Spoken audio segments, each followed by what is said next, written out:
We are presented by WynnBET. Betting is a team sport. Bet together at WynnBET. Eric Allen here in Palm Beach, Florida, at the NFL annual league meetings with ESPN's Jeremy Fowler. Great to see you. Thanks, man. Feels good out here. Yeah, it really does, The huh? weather feels great. Man, I'm getting burned today, but I can't complain. When you are right in the sun. When we left, Jersey was 30 degrees, so it's good stuff. Yeah, we got a little snow at my crib Sunday night. Yes, I left just in time. As somebody who covers the whole league, what do you think about this offseason? You know, it's funny. I was talking to some people in the hotel about that. It's one general manager called it like a transfer portal in college football. Wow. Like that's kind of how it's felt right now with all these trades. You know, these blockbuster deals happening. It's really just a byproduct of players who have strong markets who want a new contract. They want it faster, and teams realizing like, the days of just letting a guy play out a contract and being sort of untouchable on the trade market is over. Like, they'll do a deal now. They'll just get the most capital they can and lose a player with a year or two left on his contract. That's just kind of how it is right now. So it's definitely a shift in thinking. Do you think it's resulted in a huge offseason? Yeah, do you think it's a seismic shift, like you just said? Like, hey, we've reached a point where this is going to be the new normal, the NFL's transfer portal. It might. I was seeing this trend about a year ago because it was like the names you were hearing that were thrown out in trade rumors among teams or trade possibilities were like huge names, right? Maybe not like a Patrick Mahomes, but not far off, right? Where before 10, 15 years ago, it was like certain guys are untouchable, right? You had your 6 to 8 core guys. We're not trading that guy. He's a great player, but now it's just different. Like you have younger GMs who come in and are more willing to deal, and they have friendships and relationships with other GMs, and it's sort of just like teams feel differently about draft picks. In some ways they're more sacred than ever, but in some ways they're not as sacred. Like teams like the Rams are willing to part with them. Yeah. And I think that model has worked for LA, and others, they see that and want to take advantage of it too. What surprised you the most? You got Deshaun Watson, who we all anticipated was going to be traded. I think most people thought, hey, New Orleans, maybe Atlanta. You got Von Miller wins a ring with the Rams. He goes to Buffalo, says, I want to win a championship there with the Bills. You got Russell Wilson, who I don't know, people were shocked that he was traded, but he went to Denver. Devontae Adams going to the list goes on and on. Tyreek Hill going to Miami. I would say, I would say the two most shocking are Watson to Cleveland. Not necessarily that he was traded, but the fact that I just didn't see Cleveland. I knew they would look into it. There was some frustration about Baker Mayfield, but the fact that he picked the Browns, and it's the money that it is, all guaranteed, 230 over 5 is crazy. So that was probably the most shocking. And then, Tyreek Hill, I thought they were going to get a deal done. I'd heard some rumors about the Chiefs maybe trading somebody, but I didn't think it was him. Yeah. I thought they were pretty close on a deal, and it just didn't work out. So that's perfect example, right? Chiefs figure, hey, we can't pay this. Right. Or we could, but it would stretch our salary cap. Let's just, reset and get a bunch of draft picks and get some new pieces around Mahomes. All right, so by now it's old news that, hey, Tyreek Hill, he wanted to go back to Florida. Yeah. He's got connects back here. Income tax being quite low, meaning there is no income tax. That helps in the equation. But when you heard the Jets being part of the equation in the mix there, what do you think? So that one was interesting. I think by the time everything leaked, the Jets were sort of resigned to the fate that it wasn't going to work. Right. It sounded like it was trending toward Miami at that point. Maybe the whole time, just because it sounded like Tyreek wanted to be in Miami. Yep. But I got the sense that the Jets were motivated to try to do that deal because maybe not like at huge draft capital, but they liked the idea of Hill going against man coverage against Miami and New England 4 times a year. Like that was, they play a lot of man, and who beats man coverage better than a guy at that speed? So, I think they really felt like that would add a new dimension to their offense in a big way. And Zach Wilson can throw the deep ball. And so it would have been a good marriage. I think that's why they were involved. The fit was good from an on-field standpoint. So Robert Saleh and company got to prepare playing against Hill and defending against him now. But does that send a message throughout the league that, hey, listen, if it's out there, we will be aggressive? Certainly there's a mold of player that they look for in free agency.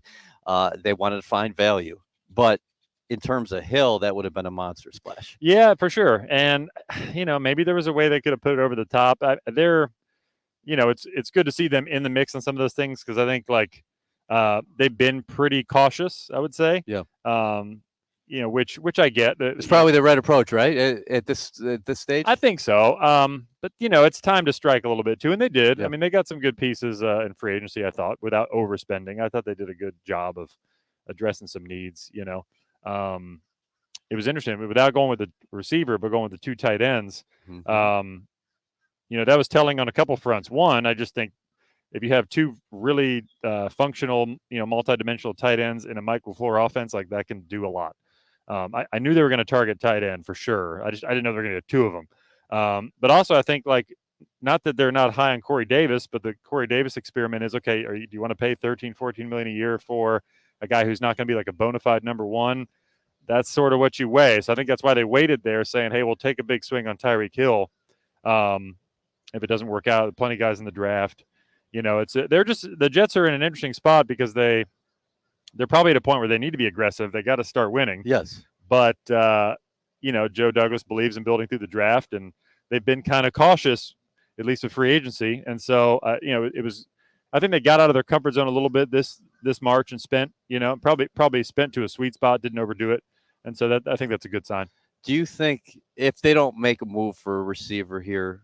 I know there's still a lot of names out there that people are talking about. Trade names, trade names. Do you think it's likely they go receiver 4 or 10?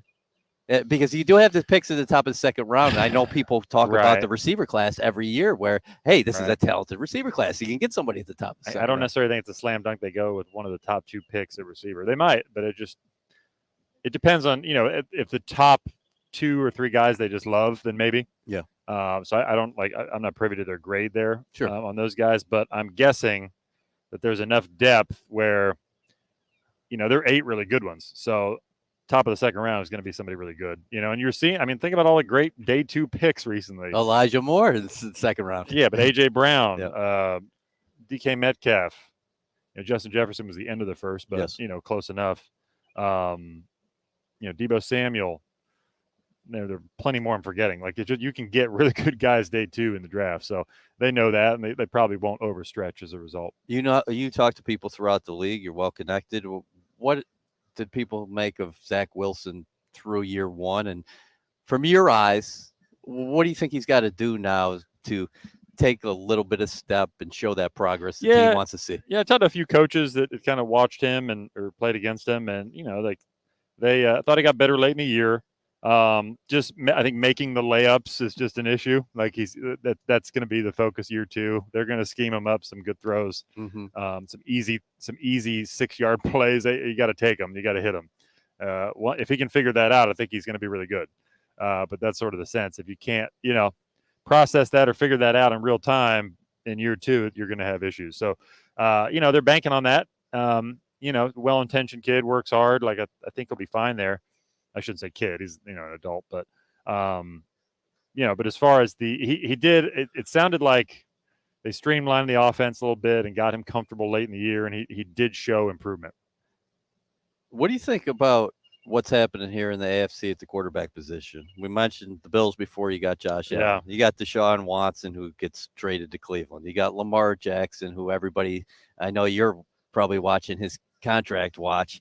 If all these guys are making big time money, what's Lamar going to get? Joey Burrow leads the Cincinnati Bengals to the Super Bowl. You got Patrick Mahomes, and it's an arms race there in the AFC West. Justin Herbert, Russell Wilson enters. Derek Carr is always underrated for my eyes. You got Matt Ryan, who joins the Indianapolis Colts. You got a couple young guys. The Jets are expecting a lot from Zach Wilson and Trevor Lawrence there in Jacksonville, and Miami's surrounding Tua Tagovailoa with a lot of talent.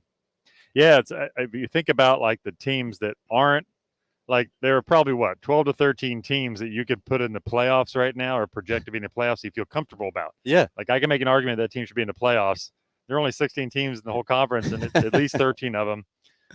And then if you get a wild card like the Jets or somebody, some of those teams you might leave out have top quarterback picks like a Trevor Lawrence, Zach Wilson, Tua to an extent. Davis Mills in Houston, maybe that's the only combo you would say, okay, they're probably not going to make the playoffs, and they don't have like a top passer. But it's going to be very unpredictable as far as like which 7 get in, because you have to leave somebody out who's really good and has a good quarterback, and that's going to be inevitable. And it's like, who do you leave out? The Raiders, I mean, the Titans, like those teams won 10 or more games last year. Yeah, Ryan Tannehill, I didn't even mention him. Yeah. He puts up the numbers. Yeah, so I know people weren't happy with his playoff performance, but they're there every year. Yeah. They're variable. It'll be the Wild West this year for sure. So what do you want to see from the Jets as far as the draft is concerned, though? So, I think that, I don't like to look at the draft strictly from a needs basis. You have to just fill 5 needs with your first 5 picks. But it's pretty clear they've been looking for edge rush help and looked pretty hard in March. And, receiver, they've been looking around, could be a trade there. I think, those 2 spots, if you can get like a difference maker, it's going to go a long way, in corner. I mean, those are really the 3. I think, they got Jordan Whitehead at safety. I think they'll be pretty set there. So I think that at least you don't necessarily have to draft in that order to fill those 3 needs, but you got to come out of the draft with some impact at those spots because they're 3 crucial positions. How much would a healthy Carl Lawson change the dynamic here?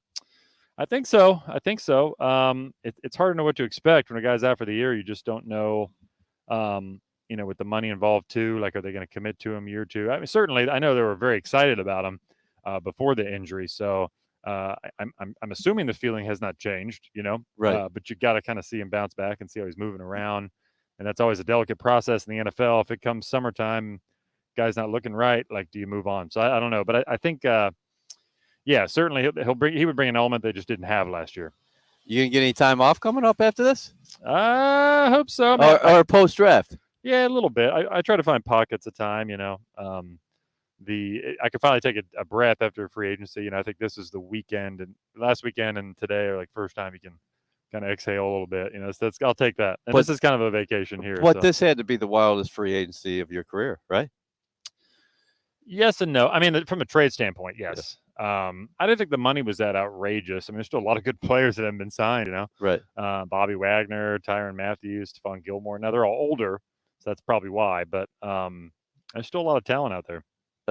What do people tell you about Saleh? So, no, I mean, I hear great things. It's one of the things we have to kind of just prove it, right? The wins will show up, but it was a defense that was competitive, and I thought like when they had kind of those clunker games, they responded pretty well. I think that was telling. So I think he's got a good pulse in the locker room. It's just all a matter of putting it together. Well, we appreciate your time. We typically catch up at the league meeting, so it's been a couple years. It's great seeing you. Yeah, thanks, man. Appreciate you guys having me. WynnBET is now live in New Jersey, and they're bringing the excitement of Wynn Las Vegas to online sports betting. Get in on all your favorite teams, players, and sports, from boosted parlays to live in-game odds on every major sport. They have what you need to win. Sign up today to receive a special offer, risk-free $1,000 sports bet. Download the WynnBET app now or visit wynnbet.com to start winning. WynnBET, an official sportsbook and gaming partner of the New York Jets. Offer subject to change. Terms and conditions at wynnbet.com. Must be 21 or older and present in New Jersey. If you or someone you know has a gambling problem, call 1-800-270-7117. We're presented by WynnBET. Betting is a team sport. Bet together at WynnBET. We are now joined by Jason LaCanfora of CBS Sports. We got a new overtime rule approved here in the National Football League. Yeah. What is it, and what's your take? Yeah, so it's a little bit of a surprise. It's something that wasn't formally on the table when everyone arrived here in West Palm. It's a bit of a tweak of a proposal that was put forth that each team should be able to possess the ball. Now, that was originally suggested across the board, as this is what overtime should be. It should be egalitarian. Everybody gets a chance to possess the ball. Well, that has been implemented, but only for the postseason. Right. So it's a little sort of different. Basically, the time element of this won't matter in terms of the clock. If the second team is possessing the ball and time's expiring, the way it was just explained to us by Rich McKay and Troy Vincent from the competition committee, is that team will be able to sort of have, their full possession until they either get stopped or scored. After each team possesses the ball, we then go to sudden death. And look, it's a small sample size, I guess, going back since to 2010 when they changed these playoff rules. There were of 10 instances where a team won the flip, 7 of those the other team never touched the ball. So the league would claim this isn't just about the most recent element of this that we've seen, which is that epic Chiefs-Bills game. They would say that it's not a huge sample size, but it's the only sample size they have, and that when your entire season is on the line and people's jobs are even more on the line, that let's do a different standard for the postseason than the regular season. It was clear they were not going to get the 24 votes for the original proposal. They obviously ended up getting, I believe, 29. Yeah. When they amended it just for the postseason. What do you think of what Tomlin said the other day? Mike Tomlin, longtime Pittsburgh Steelers head coach, said, "I'm in favor of sudden death. Yeah, yeah, sudden death it up. Football's football. Yeah. We you get the coin flip, and you either win on offense or you win on defense, and enough's enough." Look, there clearly were a lot of people who felt something close to that, because this was not going to pass for the regular season and overtime. This was not going to go in as a new across the board sort of strata. It's now, again, limited just to the playoffs, where I get it. The stakes are a little higher. It's do or die. If you lose, you go home. So it's not the same as week 4 and you still have, 12 more, 13 more games to play. It's only been less than an hour since it was announced, so I'm still kind of marinating on it. And what does it mean? Yeah. I don't think I mind it. I wonder if teams will be inclined to do what we've seen become sort of par for the course at the start of games. Would they still be willing to decline, thinking, well, if we hold them to a field goal, you know what I mean? We know exactly what we need. If we get the stop, we know we can win with a field goal. Of course, this isn't 60 minutes of football to be played. There isn't a halftime where you're playing for a score at the end of the first half and then get the ball to start the second half, right? There's no element of that in this. But I do wonder how the game theory will play out. We're at a point in time where teams are more aggressive than ever in terms of fourth down conversions, attempts, in terms of 2-point conversion attempts. So I wonder if the team that gets the ball first decides to go for 2 to push the envelope with the other team. It's another brave new horizon for the NFL, but they did note in there, it was Troy Vincent in particular, that they did look at the viewership numbers of these overtime games and how much they spiked. And it's like, well, let's give the fans what they want. Let's give the broadcast partners what they want. Let's give the sponsors and the advertisers what they want, which is more Mahomes versus more Josh Allen. Yeah, Josh Allen didn't have an opportunity with the ball. Yeah. I'm kind of old school thinking of, yeah, hey, you got to lead with 13 seconds left. That game goes back and forth. Yeah, you could have stopped them. Right, it wasn't just decided in overtime. It was all the sequences of 80 or whatever, 85 plays that led to the extra period in the first place. It is what it is. So let's talk about the Jets. So what do you make of their offseason to date? A lot of good value, I think, in free agency. Robert Saleh has stressed character, and it's a group who has a lot of postseason experience while still being young. Yeah, I'll say, I certainly, let's compare them to another rebuilding team that spent some money, the Jags. I think that this was sort of a more prudent, maybe more measured approach. It won't maybe make the splash of those guys, but I think it makes sense in the context of where they are. And I think it also makes context in terms of the draft capital that they have versus some other teams. Addressing the offensive line had to be done to some degree. It was. They're going to continue to have to add playmakers on defense, and I think you'll probably see a lean into that in the draft.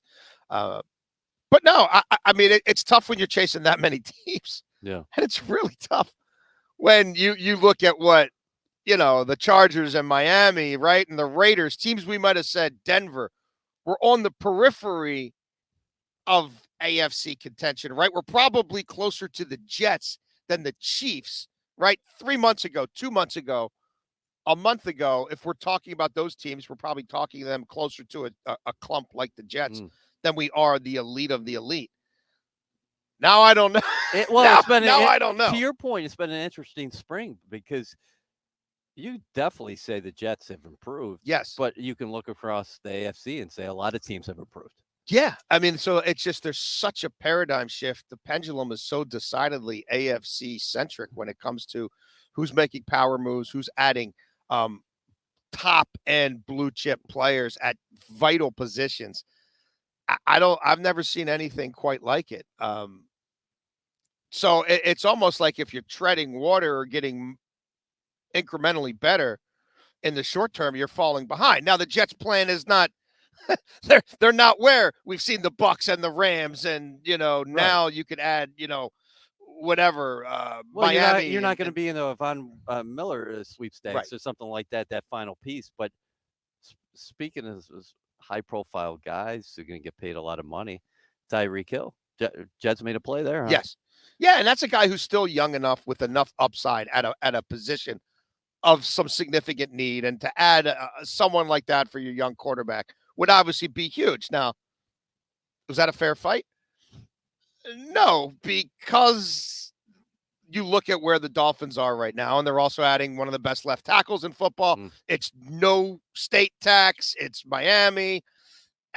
I just think you would have had a really if the Jets win that negotiation, it probably requires them to do something like what we saw the Jaguars do for a lesser player in Christian Kirk, right? And I don't know that that's where the Jets are right now, especially given this looks like a really good receiver draft, and the Jets are not dealing from a position of no strength when it comes to being able to manipulate up and down the board because of the extra picks. So I understand them trying something like that. I also understand why ultimately the player went elsewhere, and why, there was a limit to which, okay, that makes sense for us, but X, Y, and Z over top of that probably don't. Right. You make a play there.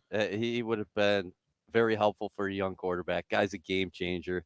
With that being said, I think it also sends a message that, hey, listen, if we can get a guy who's young, we are willing to, who's going to make an impact on our team, we will make that play, and we will pay that person as well. Yeah.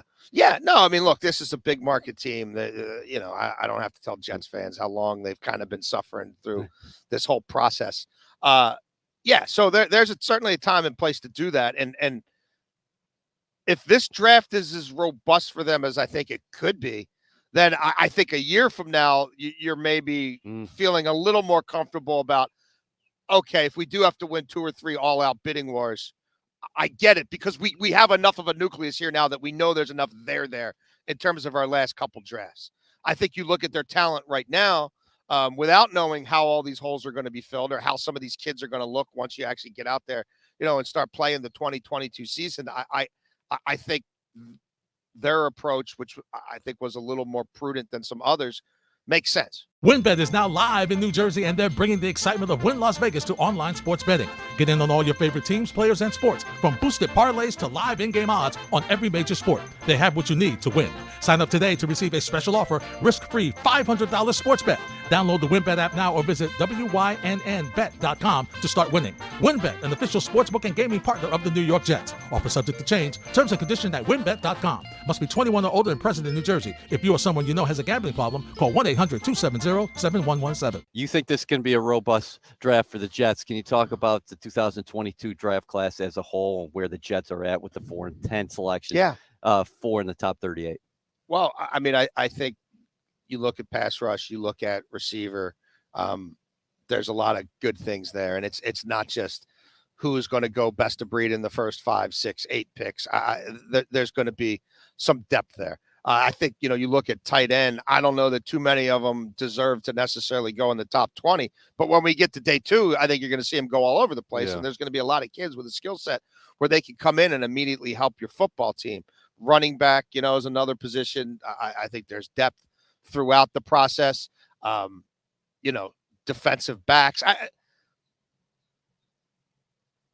I think it's a good year to be in the Jets position and not feel like you need a quarterback, to not feel like you have to force anything, because the strengths of this draft and the needs of that football team, I think, will align themselves in a bunch of spots where maybe there's even a trade down possibility. That's what I was going to ask you. When you're talking, you know what I mean? Like there could be a lot of different sort of sweet spots in this draft where it's like, man, there's 4 kids here, 3 kids here who we feel really good about, and they all play different positions. Like, can we, because we're not a position group away, we're not a player away.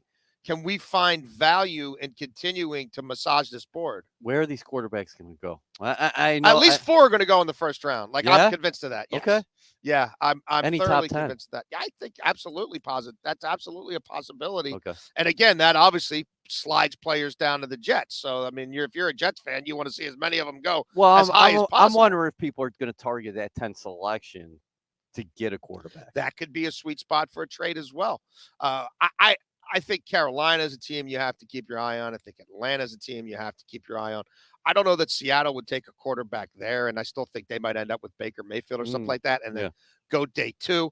There will be teams in the middle, in the teens, New Orleans, teams in the early 20s, Pittsburgh. Can Pittsburgh drop back, get some capital, still get a 5th-year option on, Ritter or Willis? I can't tell you the order they're going to go in yet. I don't think anybody knows, but there's enough of them who are quitting themselves well enough, and there's enough need out there. And we've seen, if anything, this offseason, the premium on quarterbacks in terms of second contracts and third contracts and what it's going to cost. That knowing we've got 5 years of cost certainty with these guys before we have to, or at least 3 years before we can start going to war with their agent about what the next thing looks like. That's going to appeal to a lot of these owners a lot more than, when we sign this quarterback, we have to go put $180 million check in an escrow account to offset all his future guarantees that we have now put on the table for him. So I think those factors will work in the Jets' favor. You talked about premium at quarterbacks. Are we seeing a seismic shift in the National Football League in terms of receivers when we see the Hill deal and $30 million and Devontae Adams going to the Raiders, and I think his annual is around 28 now. Yeah, and even both those deals, I think when you strip them down to their core in the first 2 to 3 years, the APY is more reasonable. But regardless, we're well north of 20 now. Mm-hmm. Yes, and I think Aaron Donald, whatever that restructure looks like, it's going to be massive. I think there'll be a carryover effect, and as we see these quarterbacks pushing 50 a year, and Rodgers is already there, then I think that you're going to see elite pass rushers pushing towards 40, and we're starting to see where the receivers go. Well, guess what? The corners are going to, you know what I mean? That Jalen Ramsey deal, it's starting to look like a bargain. So, yeah, I think the NFL, this Deshaun Watson thing is a complete and utter game changer. Like, we're now, I think, on the precipice of having, with much greater regularity, NFL contracts that more closely resemble MLB contracts or NBA contracts than ever before. The guaranteed money. The full guaranteed money, the no trade clause, and the length being, in many cases, when you're getting all that shorter, let me get another bite at the apple quicker. Let me do what Kirk Cousins has done. It's going to make a once lot it of happens for happy. quarterbacks, and we've seen it with receivers, it's a new brave new world. What do you think about the quarterback the Jets have, Zach Wilson, approaching year 2? We've heard a lot of positive reports here as far as this offseason is concerned, working out with Corey Davis in Tennessee, then moving further south here to Florida, working out with Berrios, Elijah Moore, and the like. Yeah, look, I think I won't say be a defining year for him, but I think this time next year we'll be able to talk with a lot more certainty about strengths, weaknesses, where he is, how much further he needs to go, how much further he can go. I think he'll have, I don't really know what to draw from last year. Sure. It's just the ever-changing cast and the Mike White thing for a hot second, and, his availability, and you just kind of throw all that in a hopper, and I don't know how many long-term projections you can base off of that. But with the offensive line seemingly going to be better and maybe considerably better if Becton comes back and he's what he was, given what they've already, added there, I think they'll be able to be a little more balanced. So, and obviously, again, there'll be a playmaker or two for him coming in this draft, even if it skews maybe defense overall. So, yeah, I think we'll be able to start evaluating him with more certainty in regards to him and Mac Jones, him and Trevor Lawrence. You know what I mean? Yeah. All those things, I think, be a more level playing field. The AFC, the landscape with the quarterbacks, huh? Have you ever seen anything like it? No. So you go up and down the divisions and say, oh, he's elite. He's elite. At the very least, he's very good. Oh yeah. No, I've never seen anything like it before. It's fascinating. And then the other conference is the opposite. It's quirky. I don't know, but I guess it just keeps happening because the stakes have been raised much more in one conference than the other.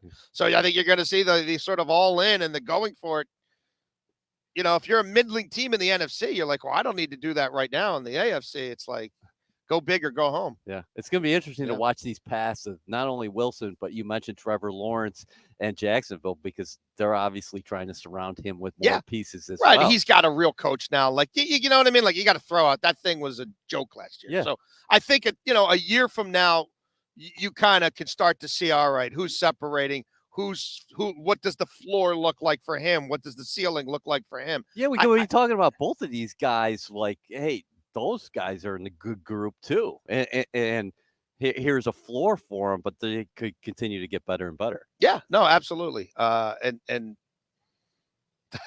whoever they're playing with when they're playing interconference games, the guy in the other huddle is probably pretty good. So yeah, I mean, there'll be plenty of measuring sticks. I just wanted to ask you before we let you go, and we appreciate your time. What do you think about that dynamic of Joe Douglas and Robert Saleh? I consider this their first true offseason together. Yeah, no, I do as well. And I think now that they've been aligned for a while, this upcoming draft and this, I mean, it's almost basically over. At least the first couple of waves of free agency are more or less over, the huge transaction period of time. I think now is moving forward is when you can start to kind of take stock of, okay, what's working, what's not working. When you're constantly kind of digging out of one thing, or one guy's been here 2 years, and the other guy's been here 5 minutes, it's really, you don't have a working relationship until you're working together. Yeah. So we're now getting enough of a sample size that I think that tale will be told in the next couple of seasons. Yeah, it's going to be a fun couple seasons, but for the Jets, huge opportunity coming up with this draft. And if you can repeat the kind of success you had, the early indicators, that 2021 draft class has a chance to be at the floor, good at the ceiling. If Wilson really develops, could be spectacular. Yeah. We'll have to see what happens. That's how you build a foundation. You need another class like that in 22. Yeah, they'll see if they can start stacking them, but they're gonna have plenty of bites at the apple. Hey, great catching up. Thanks for staying out here in the sun. But since we're both up there in the northeast, I'll take not this. bad. Yeah, no, we'll you won't hear me complain. All right, thanks, Jason. Thank you.